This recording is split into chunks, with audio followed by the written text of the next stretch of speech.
গোলকগঞ্জৰ হালাকুৰাত আৰক্ষীৰ সফল অভিযান চোৰাং গৰু সৰবৰাহৰ বিৰুদ্ধে কঠোৰ অৱস্থান লৈ আছে হালাকুৰা আৰক্ষীয়ে বংগৰ পৰা চোৰাংভাৱে সৰবৰাহ কৰি অনা 6টা গৰুসহ এখন পিকআপ ভেন জব্দ কৰিবলৈ সক্ষম হয়।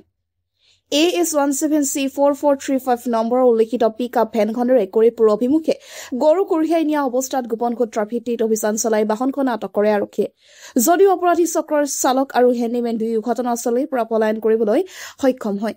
উদ্ধাৰ কৰা 6টা গৰু স্থানীয় আৰক্ষী থানাত ৰখা হৈছে। গৰু সৰবৰাহ চক্ৰ সম্পৰ্কে তদন্ত জোৰদাৰ কৰিছে আৰক্ষীয়ে। সীমান্ত অঞ্চলত অব্যাহত এই চোৰাং গৰু সৰবৰাহৰ বাবে স্থানীয় ৰাইজ চিন্তিত হোৱা পৰিলক্ষিত হৈছে।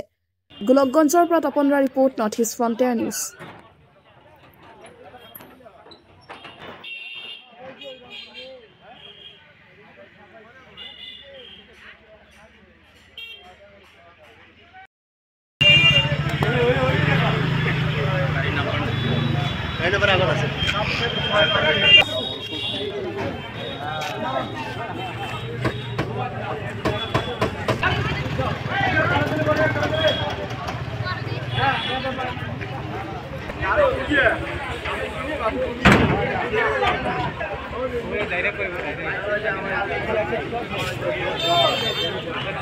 डायरेक्ट